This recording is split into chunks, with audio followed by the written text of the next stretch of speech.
विमल बहुत परेशान था।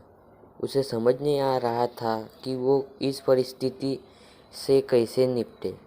वो अपनी माँ को बहुत चाहता था, किंतु उसकी पत्नी और बच्चे उसकी माँ से बहुत दूर भागते थे, क्योंकि उसकी माँ की एक आँख नहीं थी।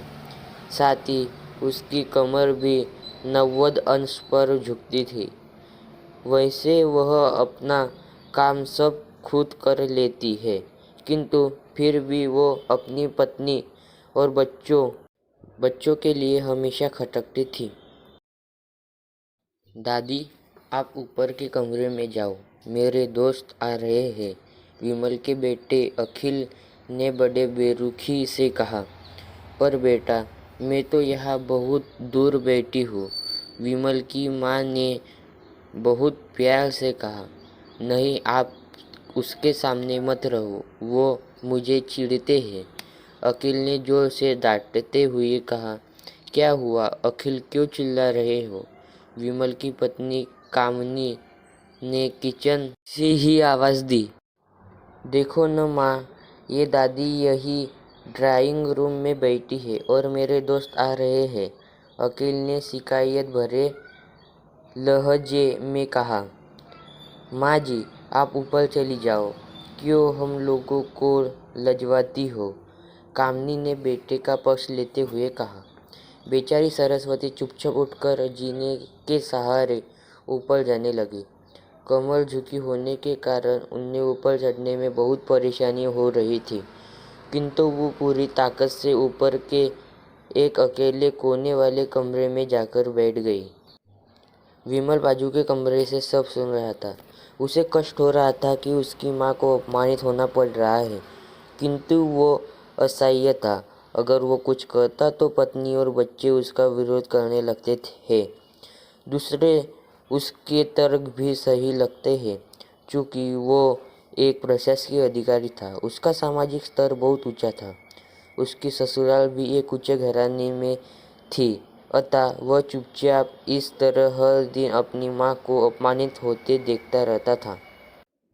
रात को विमल की पत्नी कहा, देखो जी, सब अब कुछ करो। कल कलेक्टर साहब की पत्नी आई थी। माँ जी अपनी देसी धुनधारा में उनसे मिले। मुझे बताने में बहुत शर्म आ रही थी कि ये मेरी सास है।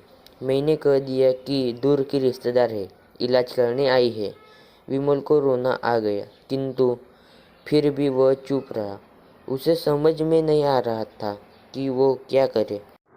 अपने बेटे की मनस्थ स्थिति को सरस्वती ने अच्छी तरह से जानती थी और बेटे को कोई कष्ट न हो इसीलिए वो हर बात का चुपचाप सह लेती थी। विमल बहुत उदास रहने लगा। एक तरफ परिवार और सामाजिक स्तर पर जीने की प्रतिबद्धता थी और दूसरी तरफ माँ। आखिर माँ ने अपने बेटे की यह हालत नहीं देखी गई। एक दिन उसने अपने बेटे से कहा, विमल, बहुत दिन हो गए, मैं अपने गांव जाना चाहती हूँ, मुझे वह पहुँचा दो, मेरा यह मन नहीं ला रहा। किंतु माँ, वह तो कोई नहीं है, तुम्हारी देखभाल कौन करेगा? विमल ने आश्चर्य से पूछा।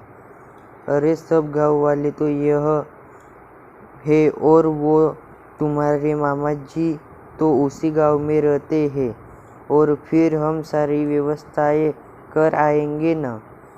कामनी को तो जैसे मन की मुराद मिल गई हो। हाँ बेटा, बहू सही कर रही है, सरस्वती ने लंबी सांस लेते हुए कहा।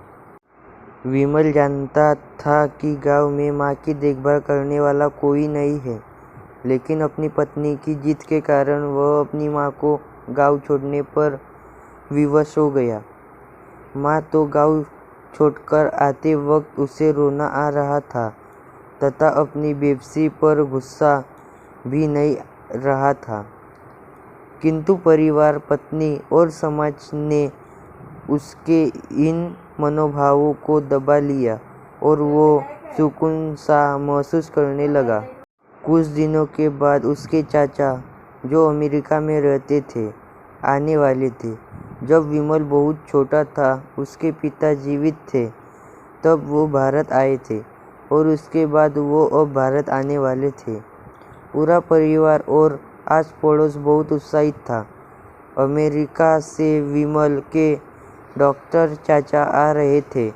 डॉक्टर रमेश ने जैसे ही घर में कदम रखा, सबने मिलकर बहुत उत्साह से उनका स्वागत किया। क्यों विमल भाभी नहीं दिख रही, कहाँ है? डॉक्टर रमेश ने उत्सुकतापूर्वक पूछा। जी वो गांव में रहती है, यहाँ उनका मन नहीं लगा, कामिनी ने सपाट लहजे में उत्तर दिया। डॉक्टर रमेश ने विमल की ओर देखा तो विमल ने अपनी आंखें झुका ली। डॉक्टर रमेश सब समझ गया। बोले, कल हम भाभी से मिलने गांव चलेंगे सब लोग। दूसरे दिन सभी लोग गांव के घर में पहुंचे। देखा कि सरस्वती को बहुत तेज बुखार है और वो पलंग पर असहाय पड़ी है। डॉक्टर रमेश दौड़कर सरस्वती के पास गए। उसने पैर छूकर रोने लगे। सरस्वती की ये हालत उनकी कल्पना से परे थी। वाह बेटा विमल, तूने तो नाम उजागर कर दिया। अपनी माँ की ये हालत देखकर तुझे तो शर्म भी नहीं आ रही होगी। डॉक्टर रमेश ने विमल को लगभग डांटते हुए कहा।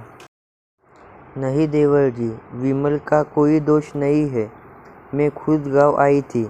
सरस्वती ने अपने बेटे को बचाव किया। मुझे सब पता चल गया भाभी, आप चुप रहो। क्या बहू तुम में अपनी सास की कुरूपता पसंद नहीं है? समाज में तुम्हें नीचा दिखाना पड़ता है ना? डॉक्टर रमेश ने कामिनी की ओर व्यंग से देखा। कामिनी निरुत्तर होकर विमल को देखने लगी। आज तुम जिस सामाजिक स्तर पर हो वो इन्हीं से संघर्षों की देन है। और बेटा विमल, तुम्हें यह शायद मालूम न हो कि बचपन में जब तुम 1 साल के थे तब छत से नीचे गिरने के कारण तुम्हारी एक आँख फूट गई थी और तुम्हारी रीढ़ हुई हड्डी में भी समस्या थी। तब तुम्हारी एक कुरूप माँ ने अपनी एक आँख और अपना बोन मेरो तुम्हें देकर इतना सुंदर स्वरूप दिया था। कामिनी बेटा, इतने सालों तक संघर्ष करके बेटे को प्रशासकीय अधिकारी बनाने वाली इस संघर्षशील औरत की तुम लोगों ने यह दशा कर दी। तुम्हें ईश्वर कभी माफ नहीं करेगा। डॉक्टर रमेश की आंखों से अश्रु जलधारा बह लगी थी। अब भाभी, आप मेरे साथ अमेरिका जाएंगी, यहाँ इन स्वार्थी लोगों के बीच नहीं रहेंगी। डॉक्टर रमेश ने सरस्वती से कहा। विमल को तो काटो तो खून नहीं था। डॉक्टर रमेश जो उसके चाचा थे, उन्होंने जो राज बताया उसके बाद तो विमल को यही लग रहा था कि उससे ज़्यादा पापी इंसान इस दुनिया में कोई और ही नहीं। वह दौड़ता गया और माँ सरस्वती के कदमों से लिपट गया। माँ, मेरा अपराध अक्षम है, मैं जानबूझकर चुप्पी साधे रहा, उसका अपमान करवाता रहा। अब सिर्फ आप ही नहीं घर में मेरे साथ रहेंगी और कोई नहीं। विमल ने आग्नेय दृष्टि से अपनी पत्नी और बच्चों को देखा। कामिनी को तो बहुत पश्चाताप हो रहा था, किंतु उसकी हिम्मत नहीं हो रही थी कि वो सरस्वती से आंखें मिलाए। सरस्वती ने कामिनी की मनस्थिति को समझकर उसको पुचकारते हुए अपने पास बुलाया और विमल को डांटते हुए कहा, खबरदार, जो मेरी बहू को मुझसे अलग करने की कोशिश की तो मुझे ही घर से बाहर निकाल दूंगी। कामिनी और बच्चों ने सरस्वती के पैर पकड़े हुए अपने व्यवहार पर माफ़ी मांगी और माँ के हृदय ने सबको माफ़ कर दिया। धन्यवाद। अगर आप चैनल पर नए हैं तो सब्सक्राइब कीजिए और साइड पे दी वाली घंटी पर प्रेस कीजिए। अगर आपको वीडियो अच्छा लगा होगा तो लाइक करें, शेयर करें मिलते हैं अगली वीडियो में, तब तक के लिए बाय।